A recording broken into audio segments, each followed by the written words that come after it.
Welcome friends, this video is all about buying and selling. You will be encountering some technical aspects here like gross demand, net demand and initial endowment.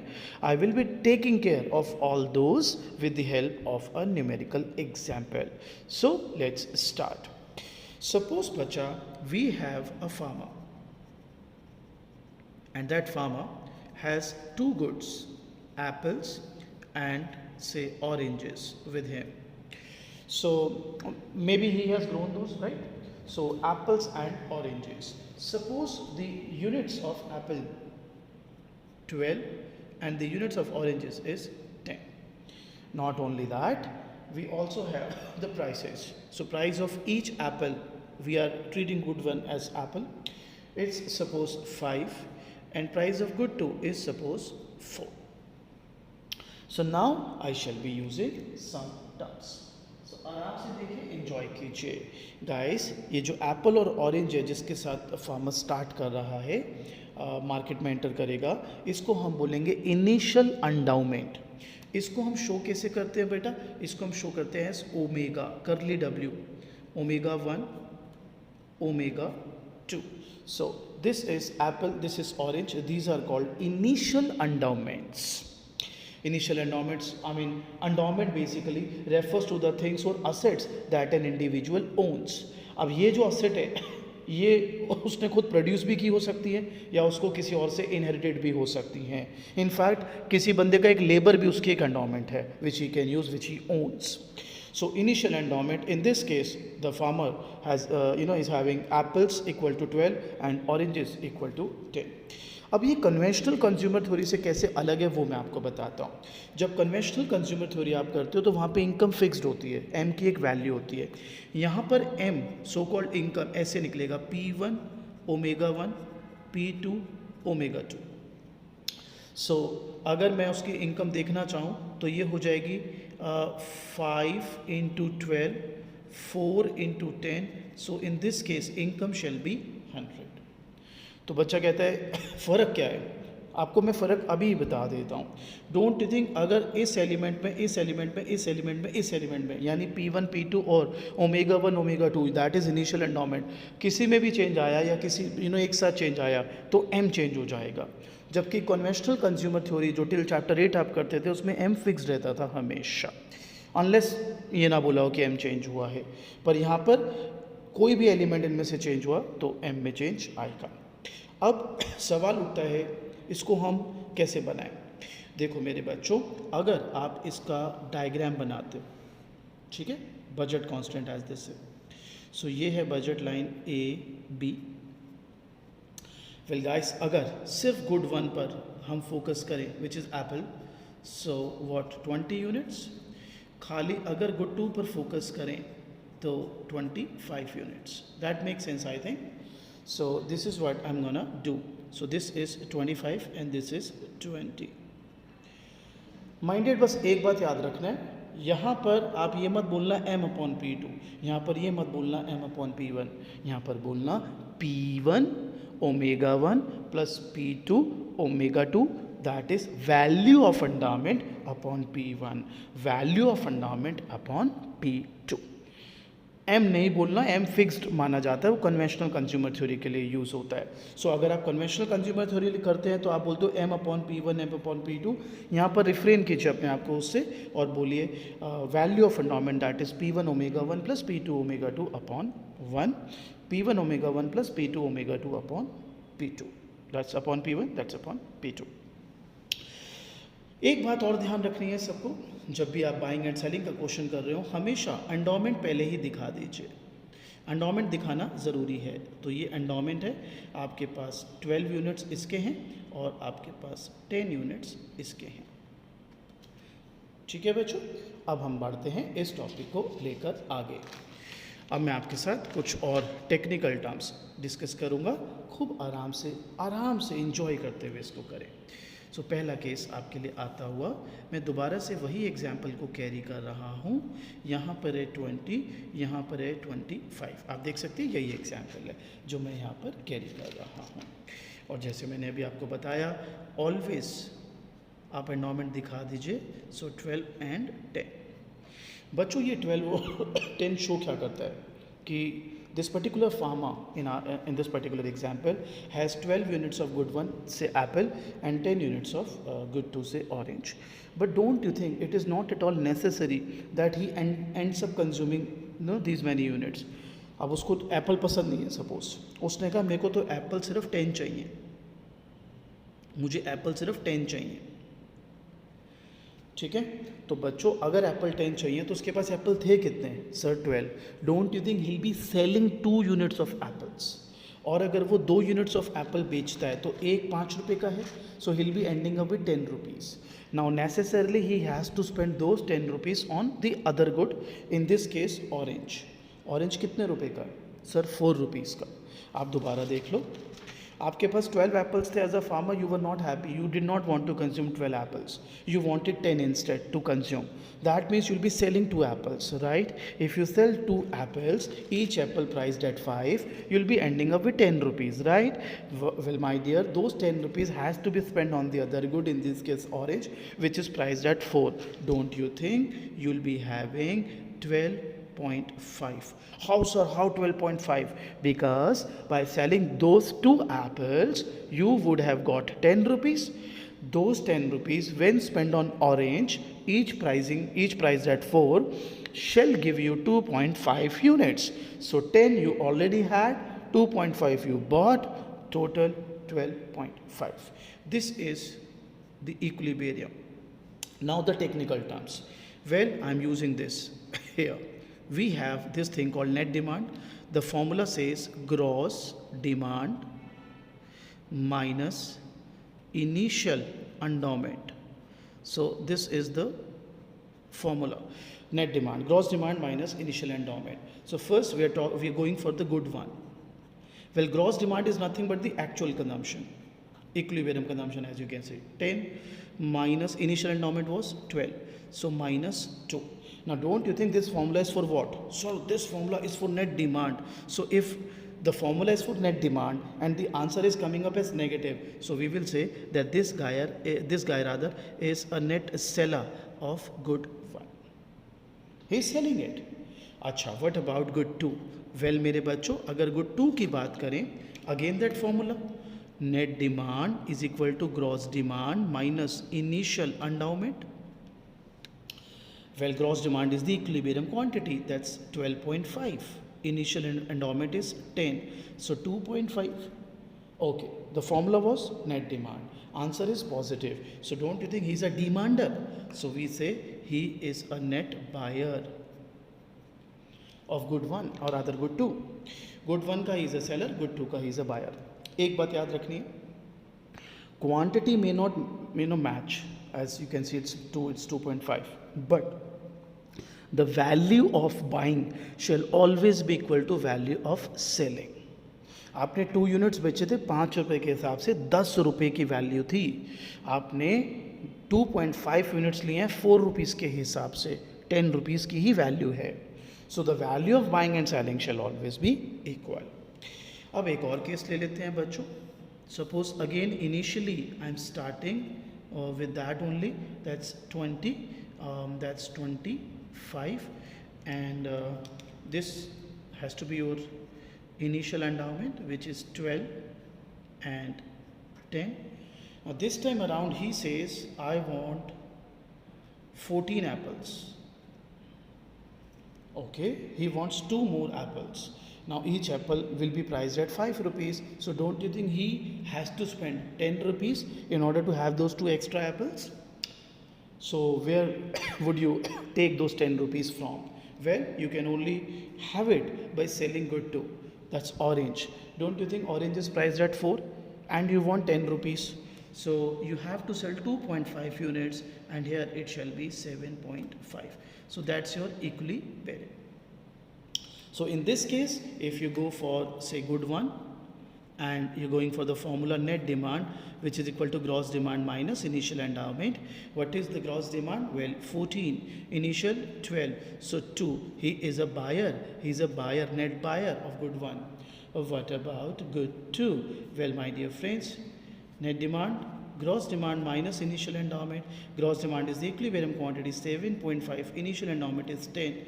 So what? Minus 2.5. Since this is the formula of net demand, answer is coming up as negative. We will say that this guy is a net seller. अभी तक हमने देखा good one का buyer भी हो सकते हैं, seller भी हो सकते हैं, गुड टू का बायर और सेलर भी हो सकते हैं. इन सर्टेन केसेस पॉसिबिलिटी तो है दैट यहीं पर उसकी ऑप्टिमलिटी आ जाए कि जितने उसकी इनिशियल एंडोमेंट थी is happy with that and he is consuming that much only. So in those cases my dear friends, there will be no net demand, or I mean you can't say that he's a buyer or seller of any good because he hasn't bought or sold any good. He is happy with his initial endowment and attaining his equilibrium right there. So अब तक हमने देख लिया कि buying and selling का basic concept क्या होता है, आप कैसे बाय सेल करते हैं, कब आप बायर माने जाते हैं, कब आप सेलर माने जाते हैं, क्या ग्रॉस डिमांड होती है, क्या नेट डिमांड होती है और क्या इनिशियल एंडोमेंट होती है. अब और भी इम्पॉर्टेंट बातें हैं जो हमें आपके साथ डिस्कस करनी हैं. अब मेरे बच्चों, हम आपको सिखाते हैं कि चेंजेस कैसे आते हैं बजट कॉन्स्ट्रेंट में. ये बहुत ही इंटरेस्टिंग होगा, आपको बहुत ध्यान से समझना है. चेंजेस इन बजट लाइन और changes in budget constraint when we talk about buying and selling. I am again gonna go with the same example. This is your budget line, that's 20 and that's 25. Let me also show the initial endowment here, which is 12 and 10. So far so good. Now suppose P1 falls to 4.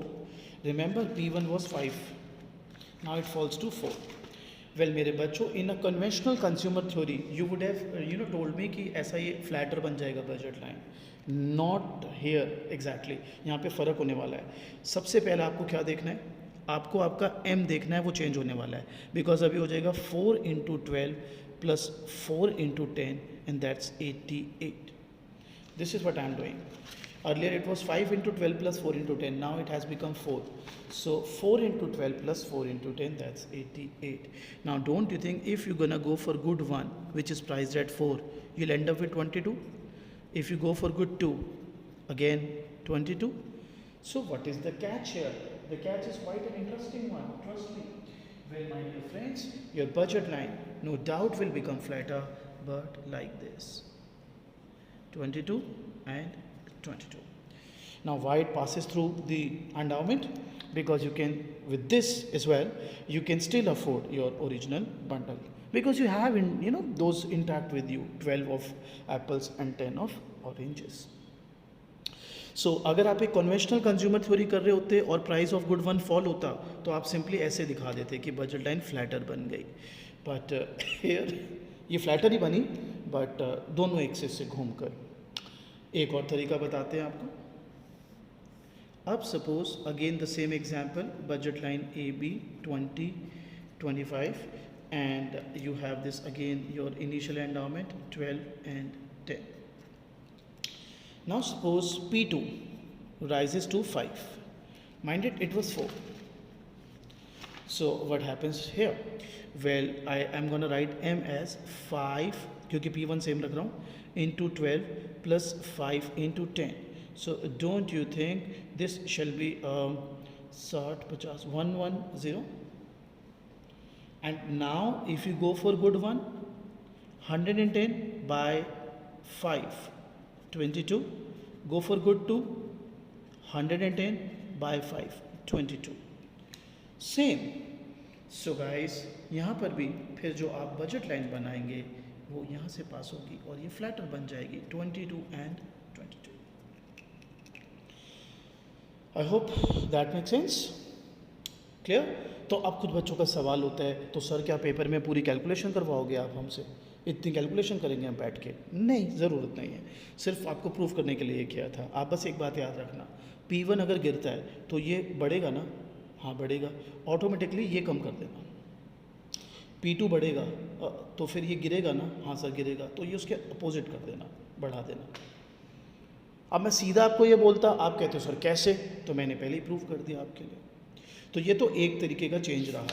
आइए और भी changes की बात कर लेते हैं हम साथ ही में. Well guys, again the example, same example, A B 20, 25. What about the initial endowment? Well, 12 and 10. Now suppose if I just अब तो आपको आ ही गया, नंबर्स आप यूज़ कर सकते हो, कैन एक्सपेरिमेंट कि अगर P1 बढ़ जाए या P2 फॉल कर जाए, तो आप बताओ अगर P1 बढ़ेगा ये अंदर आएगा, ये ऊपर से बाहर कर दीजिए, P2 गिरेगा तो वो ऊपर बढ़ेगा, उसको ऐसे कर लीजिए अंदर। सो ये ऐसा दिखता।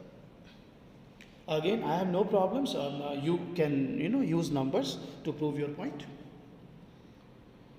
सो आपको सबसे पहले देखना पड़ेगा रोटेशन होएगी इसमें किस तरह से ये कन्वेंशनल कंज्यूमर थ्योरी की तरह नहीं चलेगा। अब आते हैं जी, अगर आपका ओमेगा में ही फ़र्क आ जाए, इनिशियल एंडोमेंट में ही फ़र्क आ जाए, W1 और W2 दोनों बढ़ जाएं या दोनों साथ में बढ़ जाएं, तब क्या होगा? सो अगेन आपने एक एग्जांपल लिया, ये बजट लाइन बना ली AB, ये इनिशियल एंडोमेंट दिखा दी W1 W2। अब मैं आपको एक तरीका बताता हूँ। देखिए जो स्लोप ऑफ बजट लाइन है वो अभी भी वही है -P1/P2। तो मुझे बताओ अगर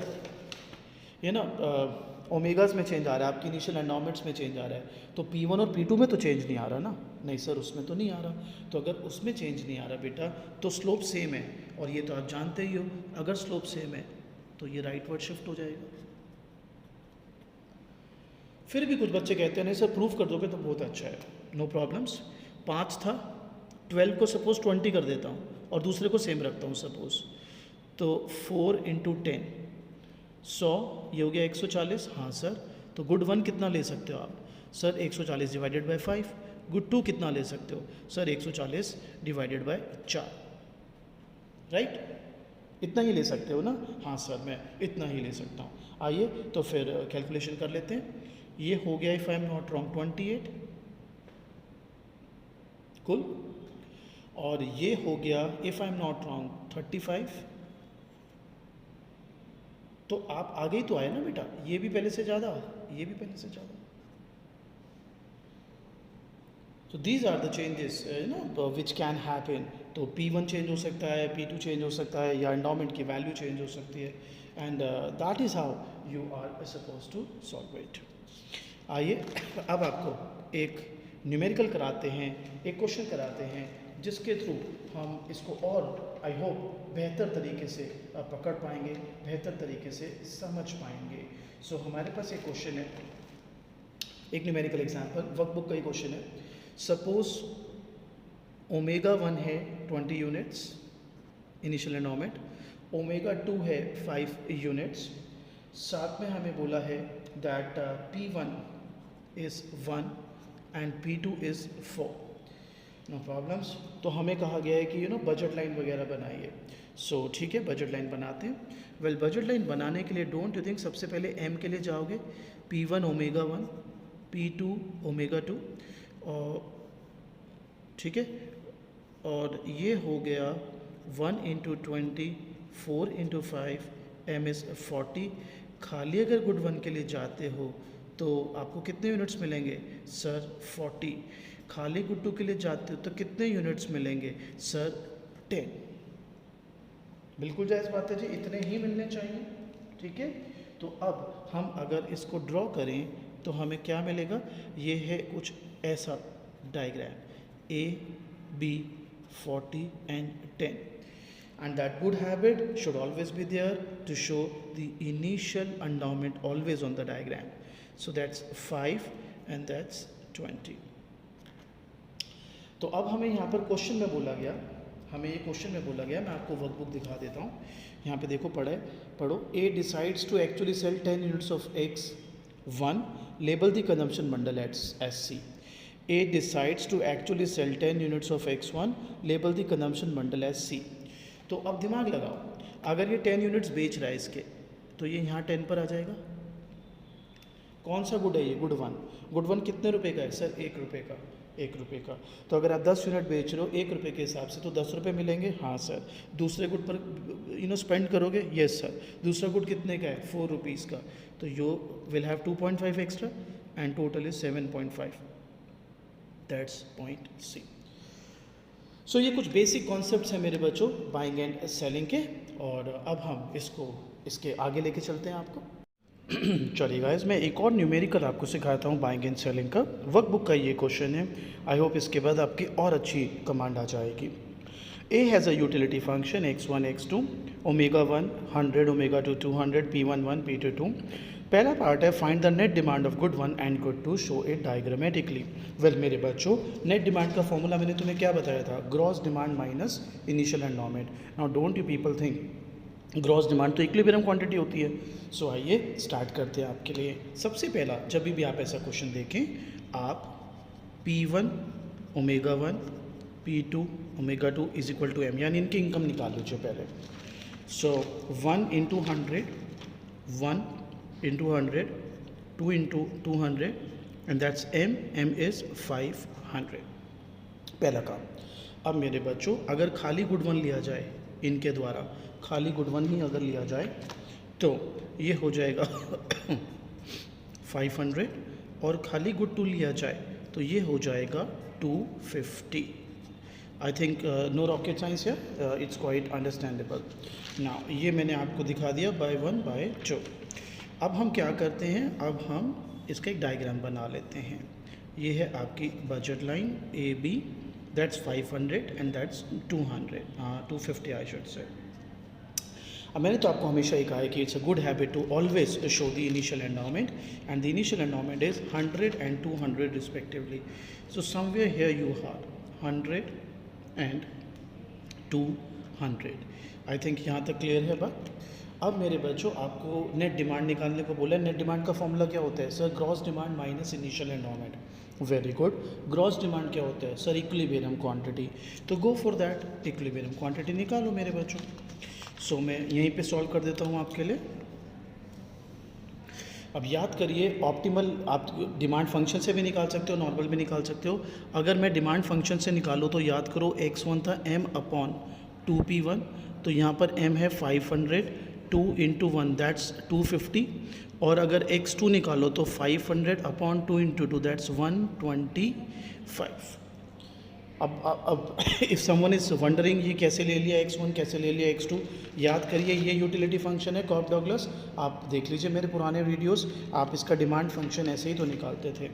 आप कन्वेंशनल तरीके से भी निकाल सकते थे, ऑप्टिमल कंडीशन लिख के और फिर उसको सॉल्व करके। I have no problems. अच्छा, मैं आपको प्रूफ भी करके दिखाऊंगा वेदर ये सही है या गलत। तो मेरे बच्चों, आपका जो ऑप्टिमल पॉइंट आ रहा है वो समवेयर यहाँ पर आ रहा है।